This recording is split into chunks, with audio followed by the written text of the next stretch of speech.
Peace, family. My name is Vicki Dillard for African Diaspora News Channel. Thank you so much for tuning in. Be sure to give us a big thumbs up and share the broadcast. That way, notifications are sent to others so that they will know that we're here. And how many of y'all know that's so important for independent Black media apparatuses like ours?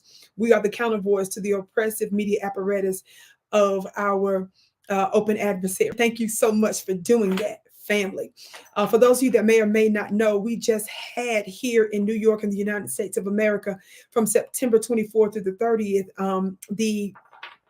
I believe it's the 79th, if I'm correct, session, yes, of the UN General Assembly. I cannot believe it's already been a year because I did back-to-back coverage on multiple speeches during last year's absolutely riveting session, and this year was certainly no different. Beloved, I want you to listen to a very, very brief clip of not only Trinidad and Tobago's foreign minister, but also really his name is Mr. Amory Brown. He is the Minister of Foreign and CARICOM Affairs of the Republic of Trinidad and Tobago. Let me pronounce that right.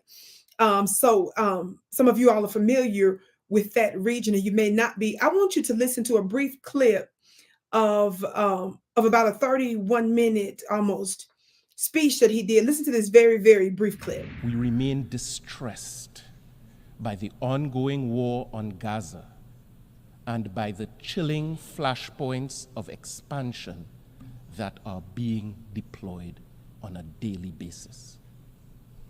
Only someone absolutely bereft of humanity would think that it is lawful and just and even godly to respond to atrocities committed on one awful day of terror by in turn committing atrocities after atrocities.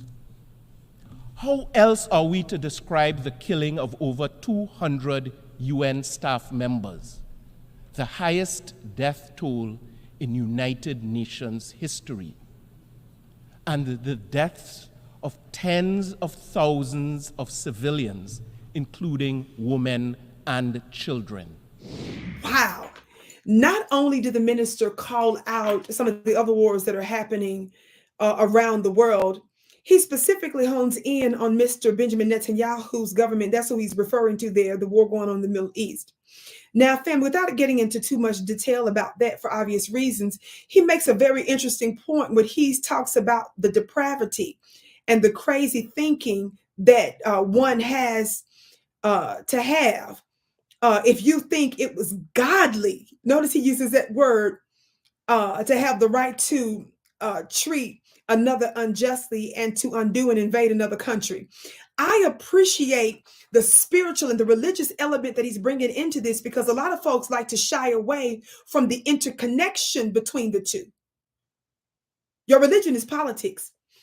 Whether you agree with it or not, whether you believe that you're religious or not, it's not about any of that. The reason why we need to be paying attention is because the people that's ruling the world and that's instigating a lot of the drama on the world have these types of beliefs. Talk black to me, somebody.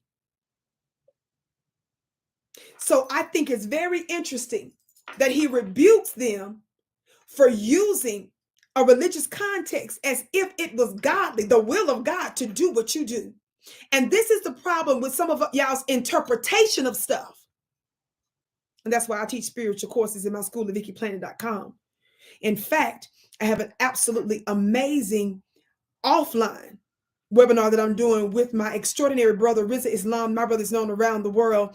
He has been given the world, shaking up the world, because he has been exposing, like myself, but in a different way, the powers that be, the hidden hand that's shaping the planet. I can't even talk about this online. I won't even give you the details. But if you want to know what's really going on and who's really controlling stuff behind the scenes in our world and what you can do about it practically, beloved, you want to save your seat today at my event at VickiPlanet.com for October 27th. Save your seat.